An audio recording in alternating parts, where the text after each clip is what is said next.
தலைப்புச் செய்திகளை பார்க்கலாம். பிரதமர் மோடியின் வெறுப்பு பிரச்சாரம் குறித்து தேர்தல் ஆணையத்தில் காங்கிரஸ் கட்சி புகார். ஜனநாயகம் நிலைக்க தேர்தலில் எதிர்க்கட்சிகளுக்கும் சம வாய்ப்பை உறுதி செய்ய வலியுறுத்தல்.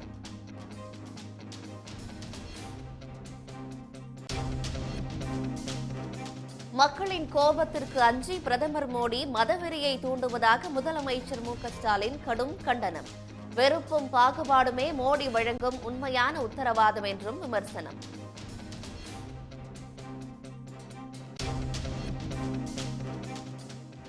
வாக்குப்பதிவு சதவீத குளறுபடி குறித்து தமிழக தலைமை தேர்தல் அதிகாரி விளக்கம். செயலியில் கிடைத்த தகவல் அடிப்படையில் சதவீதம் கணக்கிட்டதால் தவறு நடந்ததாக தகவல். தமிழ்நாட்டின் 14 நகரங்களில் 100 டிகிரி ஃபாரன்ஹீட்டை தாண்டி சுட்டெரித்த வெயில். அடுத்த 5 நாட்களுக்கு வெயில் அதிகரிக்கும் என்று வானிலை ஆய்வு மையம் எச்சரிக்கை.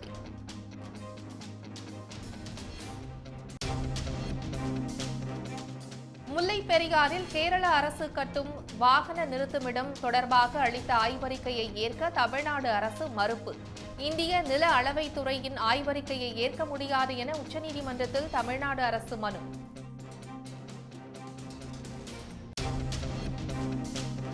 மதுரை மீனாட்சி அம்மன் கோயிலில் விமரிசையாக நடைபெற்ற சித்திரை தேர் திருவிழா.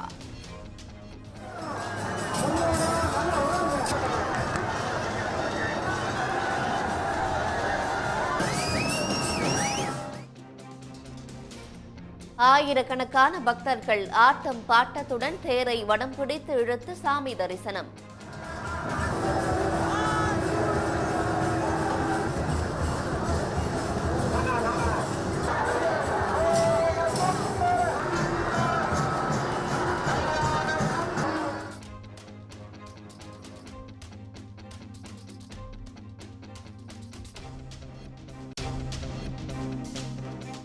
மதுரை மாநகருக்குள் கண்டாங்கி பட்டுடுத்தி தங்க பல்லக்கில் எதிர் சேவை ஆற்றிய கள்ளழகர்.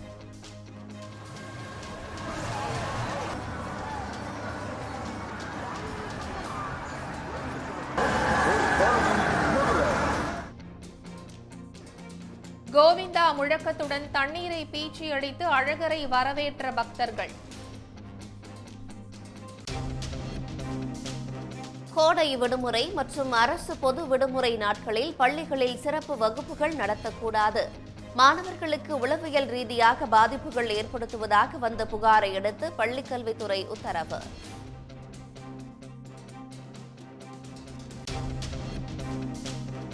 ரயிலில் 4 கோடி ரூபாய் பறிமுதல் செய்யப்பட்ட வழக்கில் போலீஸ் விசாரணைக்கு நயினார் நாகேந்திரன் ஆஜராகவில்லை. விசாரணைக்கு ஆஜராக 10 நாள் அவகாசம் கேட்டு நயினார் நாகேந்திரன் கடிதம்.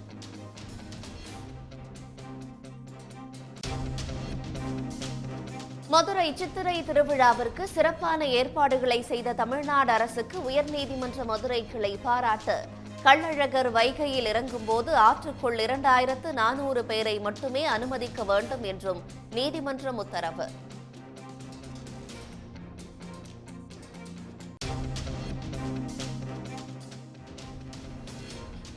கேண்டிடேட்ஸ் செஸ் தொடரில் தமிழ்நாட்டைச் சேர்ந்த குகேஷ் சாம்பியன் பட்டம் வென்றார். இளம் வயதில் சாதனை படைத்த குகேஷுக்கு பிரதமர் மோடி, முதலமைச்சர் ஸ்டாலின் உள்ளிட்டோர் வாழ்த்து.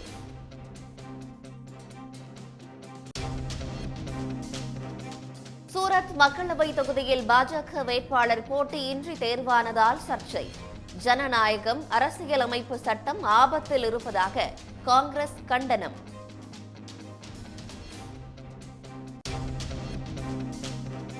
பள்ளி ஆசிரியர்கள் தேர்வுக் குழுவை கொல்கத்தா உயர்நீதிமன்றம் கலைத்ததால் 24,000 பேர் வேலை இழப்பு. அரசிடம் பெற்ற ஊதியத்தை 4 வாரங்களில் திருப்பி அளிக்கவும் உத்தரவு.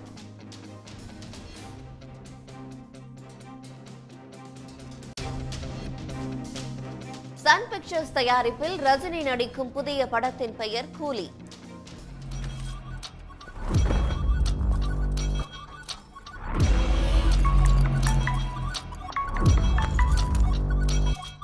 சொல்லு. ஒருத்தன் போர்ட் செக்யூரிட்டி பிரீச் பண்ணிட்டு உள்ள வந்துட்டு இருக்கான். பொருள்லாம் பத்திரம்.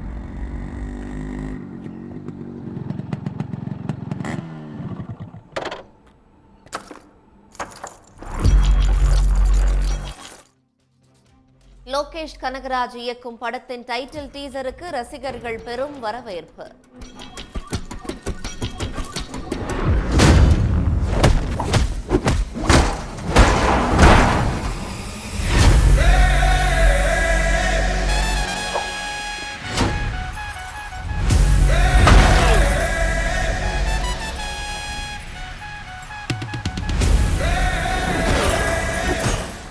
தேர்தல் தோல்வி பயம் காரணமாகவே பொய்கள் மற்றும் வெறுப்பு பேச்சுகள் மூலம் முக்கிய பிரச்சினைகளிலிருந்து மக்களை திசை திருப்ப பிரதமர் மோடி முயற்சிப்பதாக எதிர்க்கட்சிகள் குற்றம் சாட்டியுள்ளன. ராஜஸ்தான் மாநிலம் பன்ஸ்வாராவில் நடந்த பொதுக்கூட்டத்தில் பிரதமர் மோடி இஸ்லாமியர்களுக்கு எதிராக பேசிய பேச்சு நாடு முழுவதும் கொந்தளிப்பை ஏற்படுத்தியுள்ளது. காங்கிரஸ் மீது பிரதமர் கூறியுள்ள குற்றச்சாட்டுகளை மறுத்துள்ள காங்கிரஸ் தேசிய தலைவர் மல்லிகார்ஜுன் கார்கே, பிரதமர் பதவிக்குரிய கண்ணியத்தை இந்த அளவுக்கு குறைத்தவர் மோடியை தவிர வேறு எந்த பிரதமரும் இல்லை என்று காட்டமாக தெரிவித்துள்ளார்.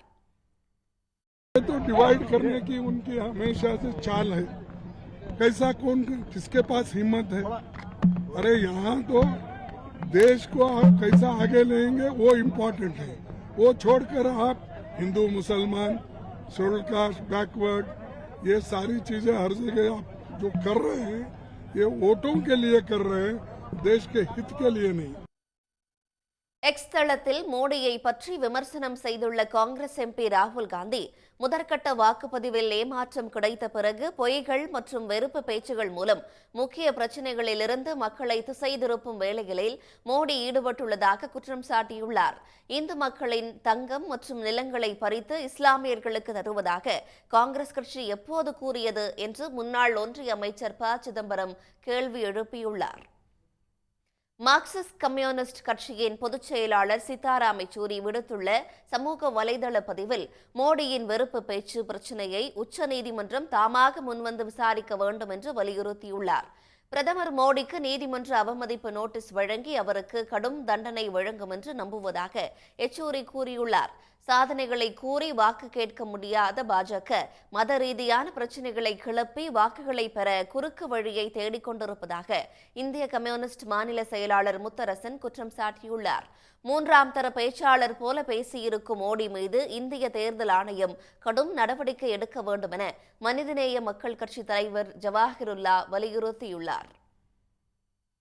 பிரதமர் நரேந்திர மோடியும் சரி, பாரதிய ஜனதா கட்சியினும் சரி, தங்களுடைய 10 ஆண்டு கால சாதனைகளை சொல்லி வாக்கு கேட்பதற்கு வக்கற்ற நிலையில் மத ரீதியாக பிரச்சனைகளை கிளப்பி வாக்குகளை பெறலாம் என்கிற குறுக்கு வழியை தேடிக்கொண்டு இருக்கிறார்கள்.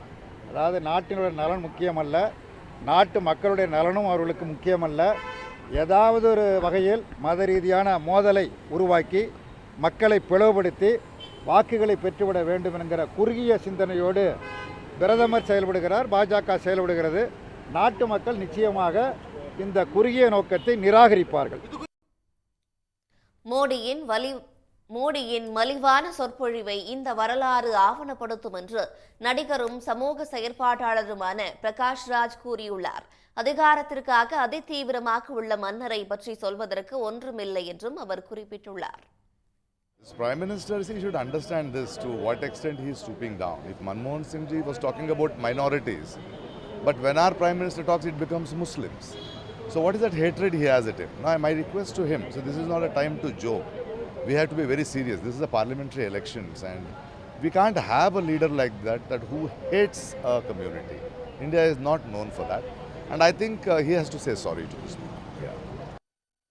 பிரதமர் மோடியின் வெறுப்பு பேச்சுக்கு திரிணாமுல் காங்கிரஸ் கட்சி உள்ளிட்ட இந்தியா கூட்டணியில் உள்ள கட்சிகள் கடும் கண்டனத்தை பதிவு செய்து வருகின்றனர். இஸ்லாமியர்களுக்கு எதிராக வெறுப்பை பரப்பும் வகையில் பேசிய பிரதமர் மோடி மீது உடனே நடவடிக்கை எடுக்க வலியுறுத்தி இந்திய தேர்தல் ஆணையத்தில் காங்கிரஸ் கட்சி புகார் அளித்துள்ளது. மோடி தனது கருத்தை உடனே திரும்பப் பெற வேண்டும் என்று அந்த கட்சி வலியுறுத்தியுள்ளது. நாடு முழுவதும் தேர்தல் பிரச்சாரம் செய்து வரும் பிரதமர் மோடி ராஜஸ்தான் மாநிலத்தில் நடைபெற்ற பாஜக பொதுக்கூட்டத்தில் ஆற்றிய உரை நாடு முழுவதும் கொந்தளிப்பை ஏற்படுத்தியுள்ளது. நாட்டின் சொத்துக்களில் இஸ்லாமியர்களுக்கே முதல் அதிகாரம் வழங்கப்படும் என்று மன்மோகன் சிங் தலைமையிலான காங்கிரஸ் அரசு உறுதியளித்திருந்ததாக பிரதமர் மோடி பேசியிருந்தார். பிரதமர் மோடியின் இந்த வெறுப்பு பேச்சுக்கு எதிர்க்கட்சிகள் கடும் கண்டனம் தெரிவித்து வருகின்றன. மோடி மீது நடவடிக்கை எடுக்க வலியுறுத்தி மார்க்சிஸ்ட் கம்யூனிஸ்ட் கட்சியின் தேசிய பொதுச் செயலாளர் சீதாராம் யெச்சூரி தேர்தல் ஆணையத்திற்கு நேற்று கடிதம் எழுதினார்.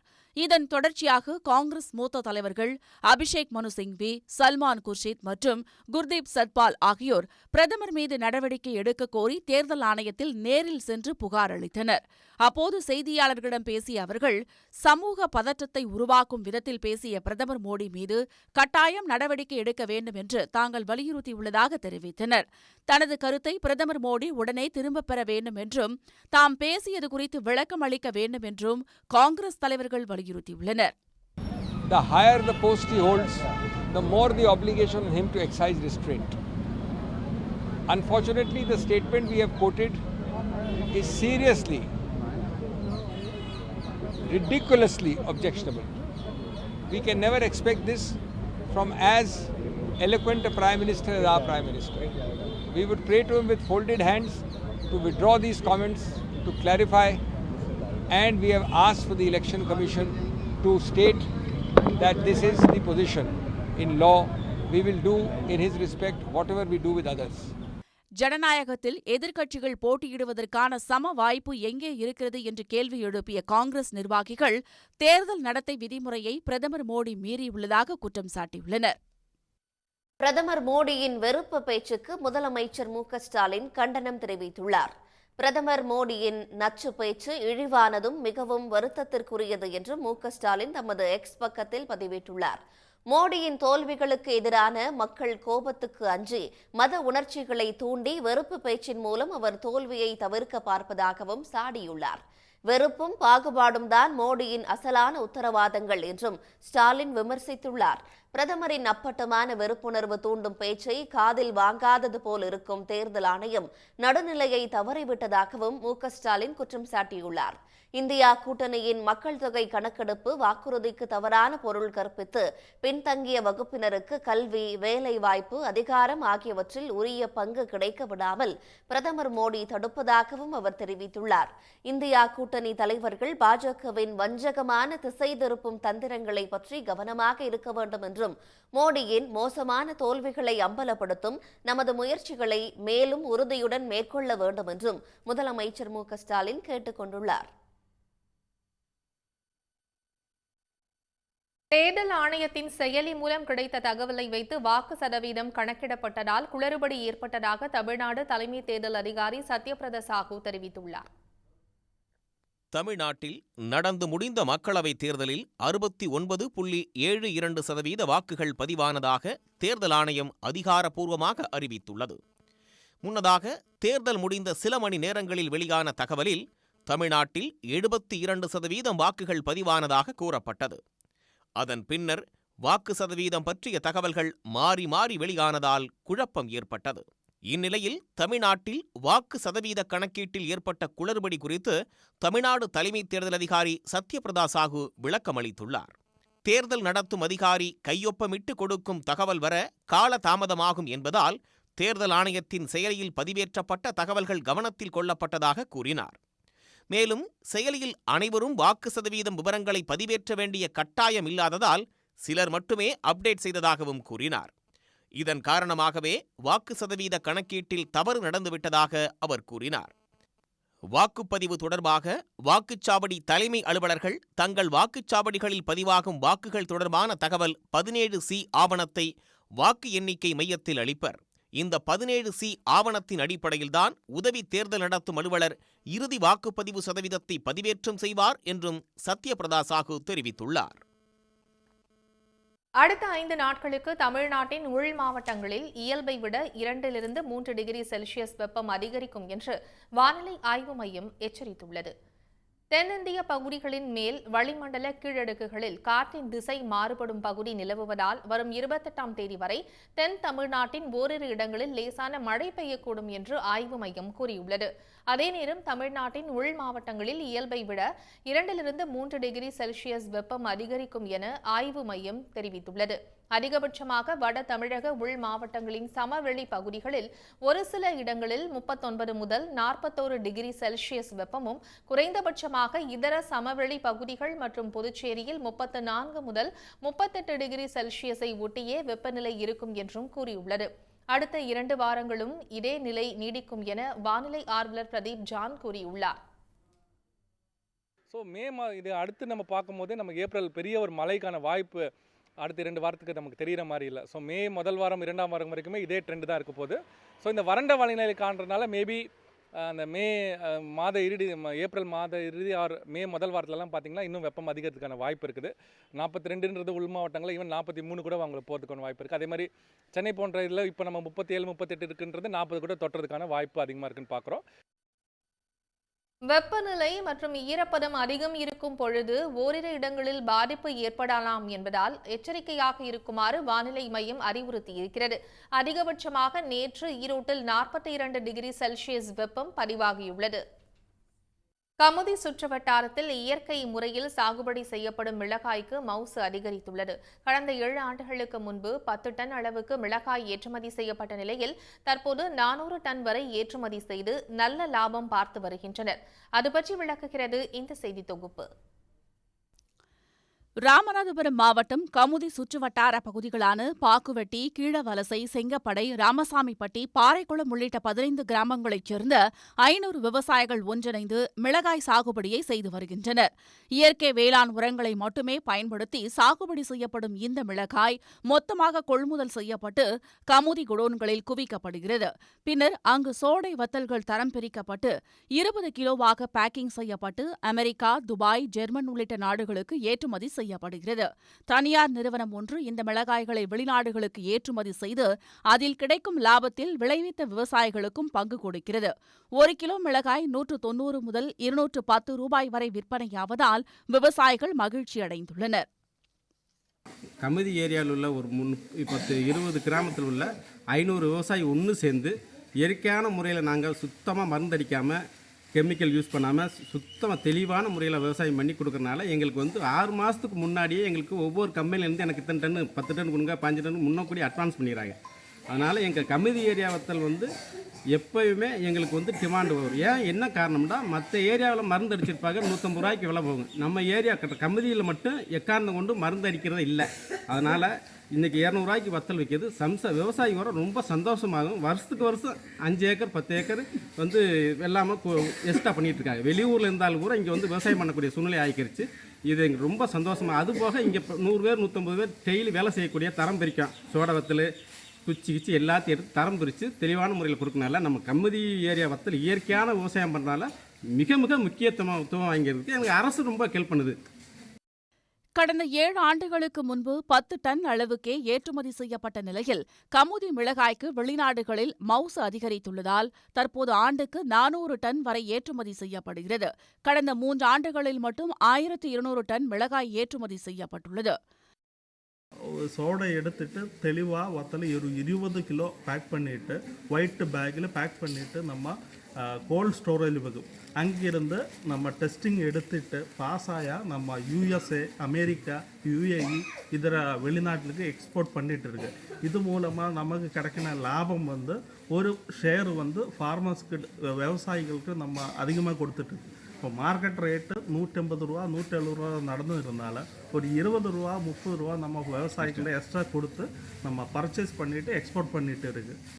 வெப்பம் அதிகமாக காணப்படும் ராமநாதபுரம் மாவட்டத்தில் செயற்கை உரங்களை பயன்படுத்தினால் மிளகாய் தரம் குறைந்துவிடும் என்றும் இயற்கை உரங்களை பயன்படுத்தியதாலேயே இந்த பலன் கிடைப்பதாகவும் விவசாயிகள் கூறுகின்றனர். சன் நியூஸ் செய்திகளுக்காக கமுதி செய்தியாளர் ராஜரத்தினம். கள்ளழகர் ஆற்றில் இறங்கும் வைபவத்தை காண பல்லாயிரக்கணக்கானோர் திரள்வார்கள் என்பதால் வைகை ஆற்றில் முன்னேற்பாடுகள் செய்யப்பட்டுள்ளன. மதுரையில் சித்திரை திருவிழாவின் முத்திரை நிகழ்ச்சியான கள்ளழகர் வைகை ஆற்றில் இறங்கும் வைபவம் காலையில் நடைபெறுகிறது. முன்னதாக அழகர் கோயிலிலிருந்து கள்ளழகர் கண்டாங்கி பட்டுடுத்தி நேற்று தங்க பல்லக்கில் புறப்பட்டார். மதுரை நோக்கி வந்த அழகரை வழிநெடுகிலும் பக்தர்கள் திரண்டு வரவேற்றனர். மதுரை 3 மாவடியில் அதிகாலை எதிர்சேவை நிகழ்ச்சி நடைபெற்றது.